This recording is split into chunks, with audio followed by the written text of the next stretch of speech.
So let me ask you this question. If you knew that God had called you to do a thing, and there was no question about it, if you had a Samuel come to your family, go through all your brothers, so nope, it's not the right person, and then it came down to you, you're David, you're out in the field, and you're called in, and you have been told by the prophet of Israel that God has specifically put his hand on you, and you are... Pastor, let me ask you a question. Put you on the spot here.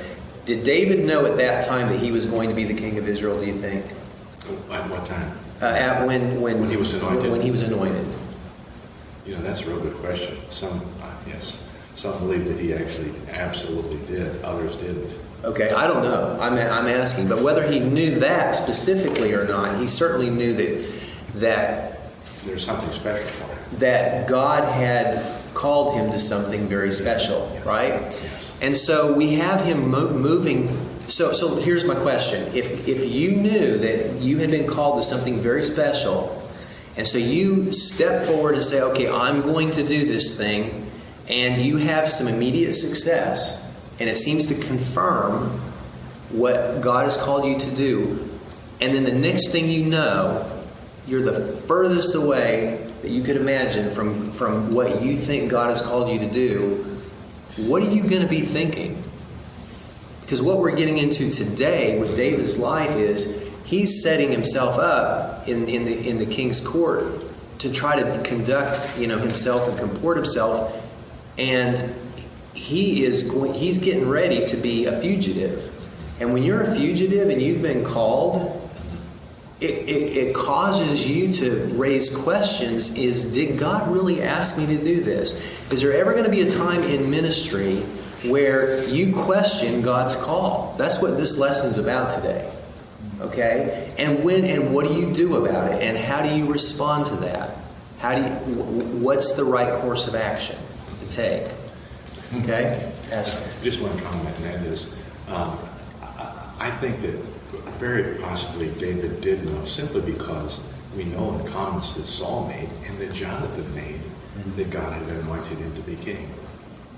Both of them had made that statement. So right. If they knew it, certainly David was not kept in the dark by God. So let's assume that that's the case. Okay. Then, it's one thing I love about having the Psalms to read in conjunction with this. Is why I want to be in Psalm 59 today. In fact, let's start in Psalm 59. Okay, let's just start there because we already kind of know part of the story, but we'll jump back to the story and refer to it more specifically. But the problem we're trying to wrestle with is, how do you respond when the direction that things are going they don't seem to be headed in the direction you think you've been called, or you're hitting against such difficult obstacles that it causes you to seem like you can't even get to where you're trying to get to. How's he going to get to be king when he's, running from Saul? How's that going to happen? Okay, these are the questions. So to get inside of his head about this, we can turn to Psalm 59. Bob, do you have a comment? I was going to say, sometimes when that's happening, it seems like you know that you're the Lord and you're doing what God wants you to, what the Holy Spirit's leading you to, but you keep running into this seemingly brick wall. Sometimes it's because God just wants you to stop where you're at and wait on Him for the next step. Right. He's not ready for you to move forward because there's something else He wants you to pick up before you go forward. There you go. Amen. So we have the mind of David here, which we're going to look at. We also have the mind of God to consider, don't we? Okay, so let's look at Psalm 59. Deliver me from mine enemies, oh my God. It's commonly thought that this psalm was written specifically about David hearing and understanding that they're on the lookout for him. He's hiding in the city, and he's getting ready to have to flee. And we'll see that in a minute. But let's look at, so he's in the city. He can hear the men outside basically vocalizing that they're coming for him. Okay? And so, defend me from them that rise up against me. Deliver me from the workers of iniquity and save me from bloody men. For lo, they lie in wait for my soul. The mighty are gathered against me. The mighty. The king himself, right? The mighty are gathered against me, not for my transgression, nor for my sin, O Lord. They run and prepare themselves without my fault. Awake to help me, and behold. Thou therefore, O Lord God of hosts, the God of Israel, awake to visit all the heathen. Be not merciful to any wicked transgressors. Selah. They return at evening. They make a noise like a dog and go round about the city. Behold, they belch out with their mouths. Swords are in their lips. For who, say they, doth hear? But thou, O Lord, shalt laugh at them. Thou shalt have all the heathen in derision. Because of his strength, and this is not, I don't believe this is talking about God's strength. I believe this is talking about the strength of the enemy, okay? Because of his strength will I wait upon thee, for God is my defense. The God of my mercy shall prevent me. God shall let me see my desire upon mine enemies. Slay them not, lest my people forget. Scatter them by thy power, and bring them down, O Lord, our shield. For the sin of their mouth and the words of their lips, let them even be taken in their pride, and for cursing and lying which they speak. Consume them in wrath, consume them, that they may not be, and let them know that God ruleth in Jacob unto the ends of the earth. Selah. The reason I'm reading this whole chapter is I want you to see his thought process. Is one of the things you typically see about David is he starts out with the problem, but he always comes back to God being the solution. And at the evening let them return, and let them make a noise like a dog, and go round about the city. Let them wander up and down for meat, and grudge if they be not satisfied. But I will sing of thy power, yea, I will sing aloud of thy mercy in the morning. For thou hast been my defense and refuge in the day of my trouble. Unto thee, O my strength, will I sing, for God is my defense and the God of my mercy. So David is true to character, true to what we know about him, is he is relying, just as he did in slaying Goliath, he is relying on his God to do the work. Amen. Bob. It just, because I've been going back and reading this a lot, and I wasn't here last week, but I was reading about it when you gather here. And the thought just came to me that, in each situation, David just used the tools that God gave him to use in those situations. When he went before Goliath, they tried to give him a sword. But the sword was not his tool. The sling and the stone were. Right. So that kind of spoke to me that, look, what God gives us as our tools, to use them. Amen. Don't try to use a sword if God's giving you a sling and some stones. You use that sling and stone. But each step, God prepares him. But it's because we read, it says, and he acted wisely. And he behaved himself wisely.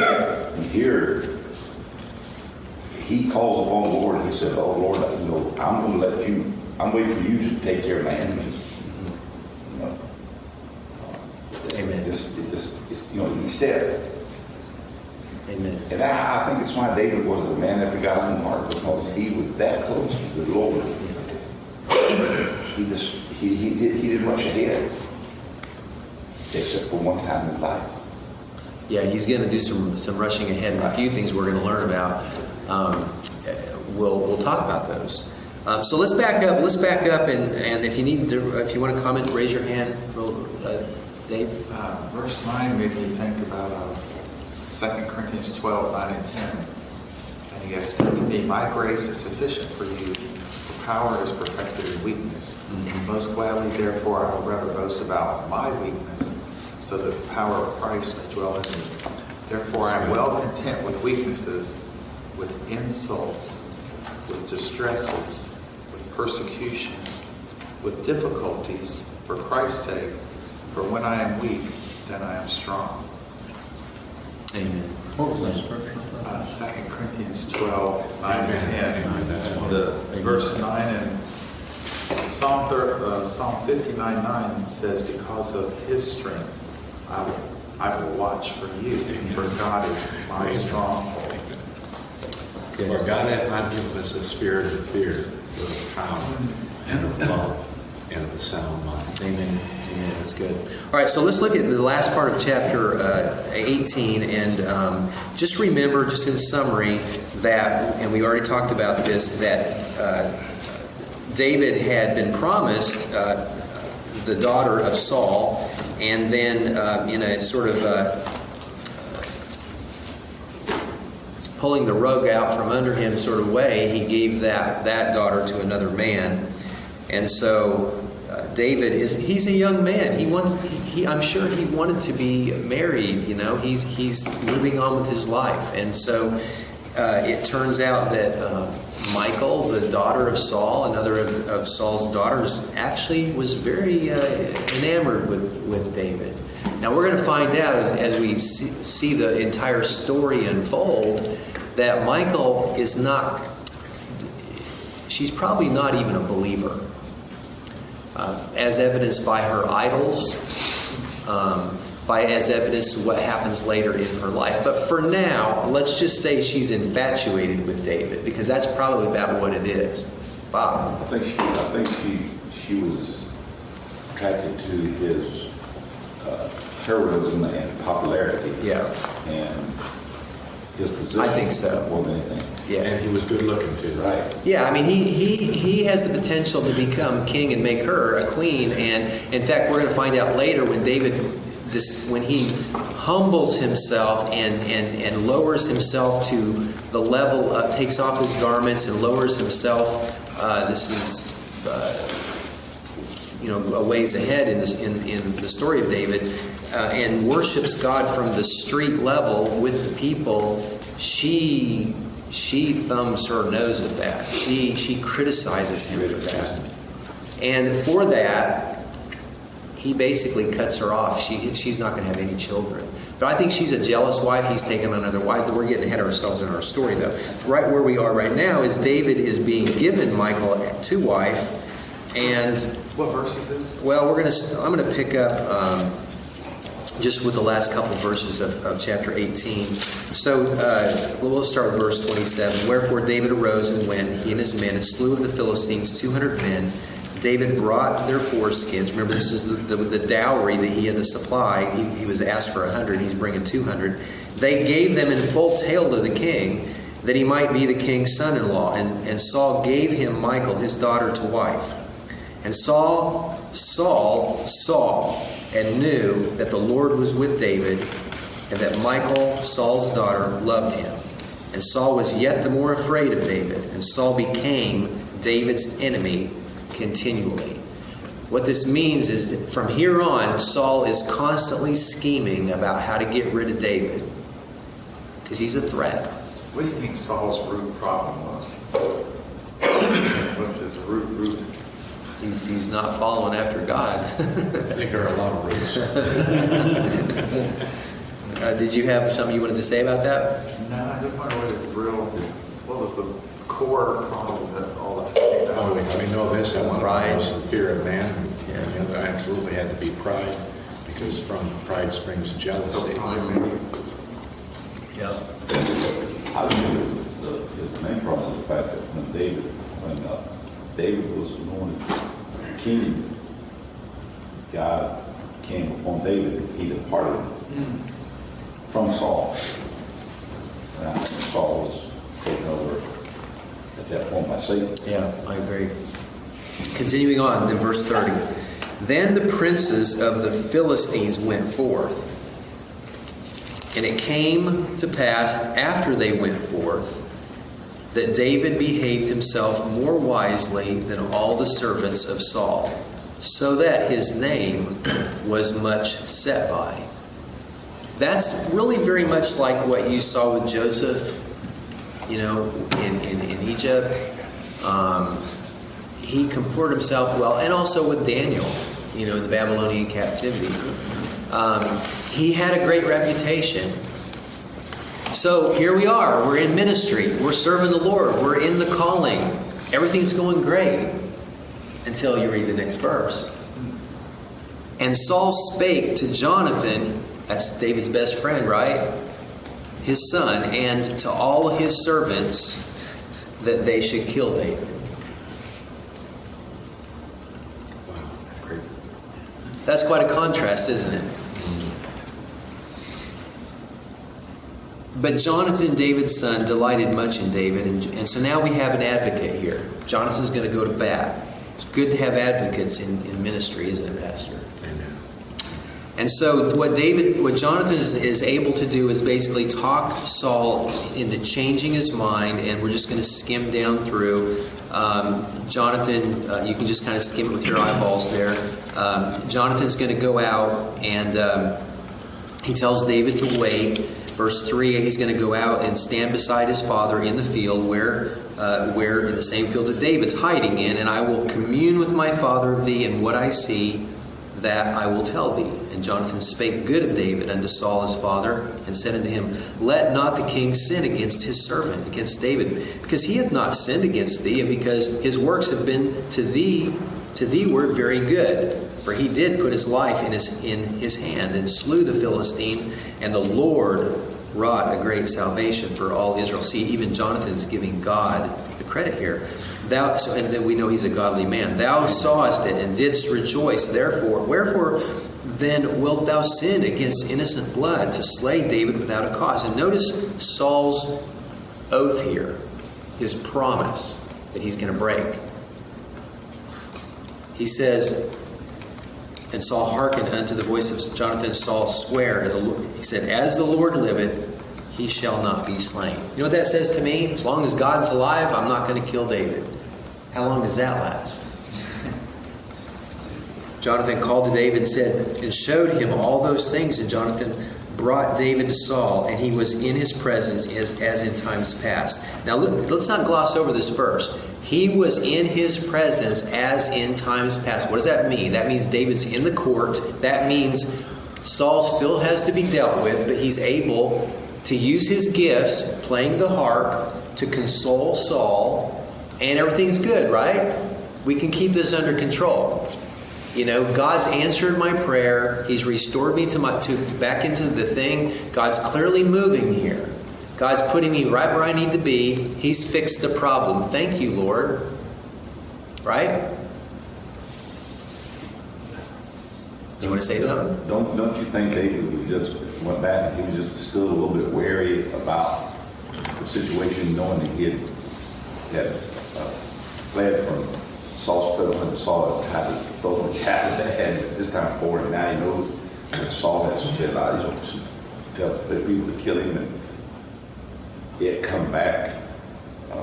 He may be very wary, but I still believe that David is implicitly, just as Psalm 59 indicates, it's his nature almost to trust in God. I just believe he's just moving forward in faith, you know, and I believe he's trusting God to work things out. And so we're going to give him that benefit of any doubt about that. Verse 8, and there was a war again. And David went out and fought with the Philistines and slew them with a great slaughter, and they fled from him. Then we have this interesting verse. And the evil spirit from the Lord was upon Saul, as he sat in his house with his javelin in his hand. Could you just see him sitting there, just contemplating? Got the javelin. And he's thinking and he's stewing. And so what David do? Oh, he can see it. And so what does he do? He does as he always does. He played with his hand. He played the harp, right? Except this time, it didn't have its normal effect. And Saul, verse 10, sought to smite David even to the wall with the javelin. So here goes the javelin, slicing through the air. David's able to nimbly jump out of the way, and the javelin goes boing into the wall. Right? David escaped, and he smote the javelin into the wall. David fled and escaped that night. And Saul sends messengers unto David's house to watch him and to slay him in the morning. And Michal, David's wife, told him, saying, If thou save not thy life tonight, tomorrow thou shalt be slain. So we know that Michal is trying to protect David. I believe this is a point in her life where she's still, she's wanting to protect what she hopes to gain from this relationship, I believe. So she's naturally going to want to help him out. And so they devise a plan. Now I think it's interesting. If you look up this word, verse 13, and Michal took an image. If you look up this word image, does anybody know what that word is? Household idol. You know? I'm guessing idol. Yeah, it's an idol. So here we have actually an idol. It seems to be that's what it is. It's a life-size figure, and the word is the Hebrew word. Anybody know what it is? T-E-R-A-P-H-I-M. Teraphim, right? Yeah. What does anybody know what that is?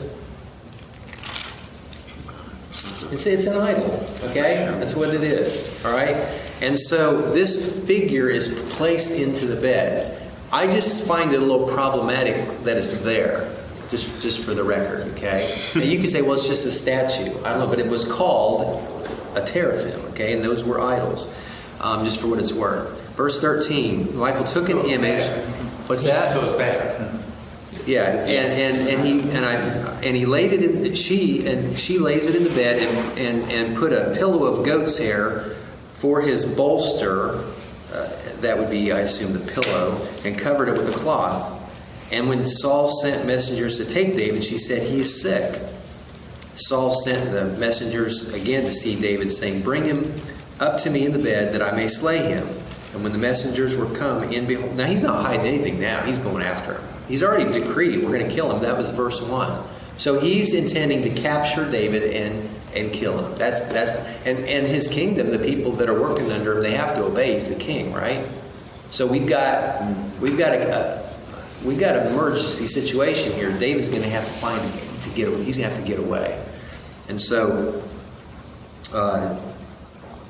Saul sends the messengers in verse 15 and verse 16. And when the messengers were come in, behold, there was an image in the bed with a pillow of goat's hair for his bolster. And can you imagine them just like throwing the cover? I mean, they're surrounding him. They're probably trying to capture him. They throw the thing back, and here's this thing laying in the bed. And Saul says to Michal, Why hast thou deceived me so, and sent away mine enemy, that he has escaped? Now she's already come up with an answer. She's got a prepared answer to this. Well, he said he was going to kill me. You know, if I didn't cooperate. I had to do this to protect myself, right? Look at her response. He said unto me, Let me go, why should I kill thee? So David fled and escaped and came to Samuel. Where do you go when you're in trouble? The pastor. You go to another Christian counselor that you trust, right? So the next time someone's trying to kill me, I'm coming to you, Pastor. Hey, let me know ahead of time. I'll Pastor, I know it's midnight, but hey, I've got this problem. Now what happens in the rest of the chapter is basically while David is with Samuel and is told, verse 19, he was there in Naioth, N-A-I-O-T-H, however you say that, Naioth. Does anyone know how to say that? Nail? Yeah, thank you. In Ramah, that Saul sends, I believe 3 times, messengers to get him. But God intervenes in this situation, and when they go to actually speak to get him, they wind up, what comes out of their mouth is prophesying, which is, I believe here, praising God, some form of praising God or speaking truth about God or in His Word. And so there's 3 waves of this that go out. I'm shortening it for sake of time here. And so look at verse 23. And he went thither to Naioth in Ramah, and the Spirit of God was upon him also. And he went on and prophesied until he came to Naioth in Ramah. And he stripped off his clothes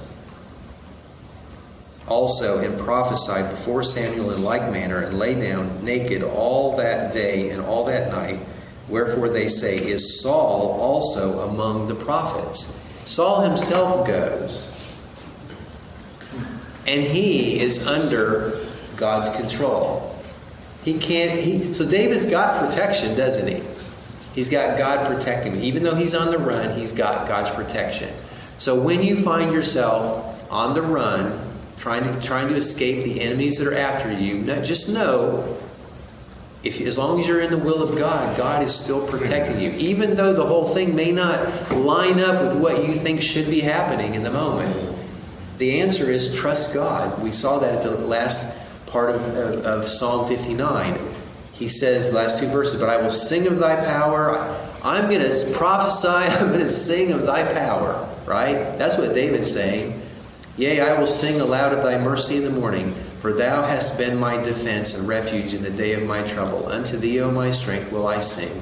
For God is my defense, and God is the God of my mercy. And I would love it if I find out in heaven that that's exactly what the messengers were saying too, and Saul. Micah. Just two quick comments. First one being, when you look at Saul's action with the throwing of the javelin, you look at the troubled spirit, you wonder if that troubled spirit manifested itself in mental issues, whether it was just an evil spirit from the Lord or a mental spirit of disturbance. And we meet a lot of people have mental disturbances, and Saul could have easily blamed throwing a javelin at David. I was just in my mental state, and I wasn't culpable to killing David. He could, although, to argue the point, he's got all of his people going after him too. That's pretty hard to defend that, make an excuse when you're doing that. Saul just felt like he was wrong. He just felt like this is the right thing to do from his perspective, which was wrong. Right. Absolutely. Maybe we have to understand our enemies sometimes and say, why are they thinking that? He probably felt it's like anybody else who felt they were the king or in charge of something, and somebody was trying to take over your kingdom. He thought that he was right in defending Paul. Right. It was his. Yeah. Well, I don't think he was trying to take over the kingdom. I think that he knew what his destiny was, but part of that, along, as you had mentioned, as far as Joseph was concerned, there is a God wisdom, patience in the ability to wait and trust the Lord until the Lord moves him into that position.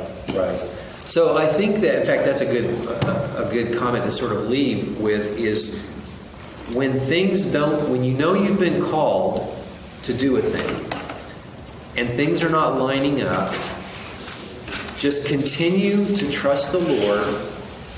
Believe that He is going to protect you. Okay? If He doesn't, if you wind up in heaven the next day, okay, that was God's plan, right? Because that has happened to some martyrs, right, along the way. But if you're still here and alive, God's protecting you. Continue. It's a timing. I just believe it's a timing issue, and that God's got some things He wants to be doing in your life, and you need to learn some things and understand and believe that that's what God's doing. Don't get frustrated, and never question in the dark what God has shown you in the light. Pastor.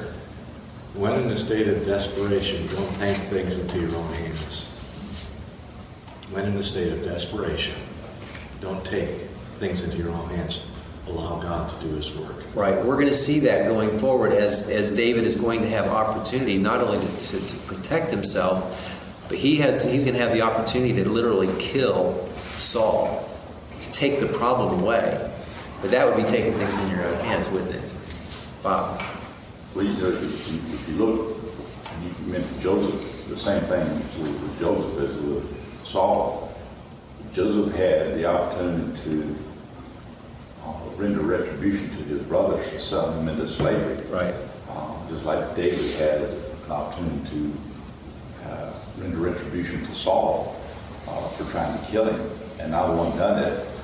But in the end, they both came to the same place where they where God wanted them to be. Joseph had told his brothers, as a matter of fact, when he humbled himself before brothers, he said, "What you meant for evil, God meant for good." Mm-hmm. Right. And so sometimes, like the pastor said, when you're in that position, you have to stop and realize that God's still in control, and that the end result will be what God's will is if you wait on Him and not try to take charge of things yourself. I mean, because I know Joseph didn't feel that way when he was sold. He didn't feel that way when he was falsely accused Potiphar's house or when he was put in prison. You know, I'm sure he didn't see things, but he trusted the Lord in that, because when the Lord revealed those dreams, all those different times to him, he trusted in that. He didn't wonder, was that just his mind playing tricks on him? He trusted that God was revealing those to him, and those things, and following that was what brought him deliverance to the place where he should have been. Right. Amen. Amen. We're reading about David here, but every one of you has a calling from God to do a thing or some things. And if you will rest and trust in Him, He will bring those things into your life. Be looking for them.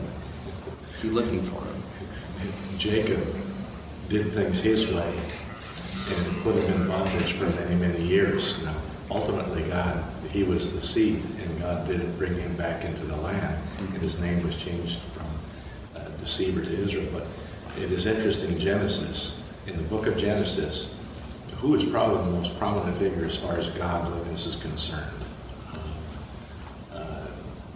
Certainly one had to be Abraham, and we mentioned Joseph. But it is interesting that 25 chapters is dedicated to the life of Jacob. And all his failures and everything are listed, how he took things into his own hands, cheating his brother out of his birthright and his blessing. But he paid for it. He took the long road. Yep. Amen. Sure did. Yeah. Andrew, got a song for us? Well, we're talking about God being faithful, and at the end of it is number 818, in Psalm 59 that we read earlier. David says, "But I will sing of thy power, yea, I will sing aloud of thy mercy in the morning, for thou hast been my defense and refuge in the day of trouble." And 818, it's in the little appendix in the very back. After the other stuff, this is great is thy faithfulness. Thank you, Brandon, for shooting. Just one verse for this morning. Great is thy faithfulness. Great is thy faithfulness.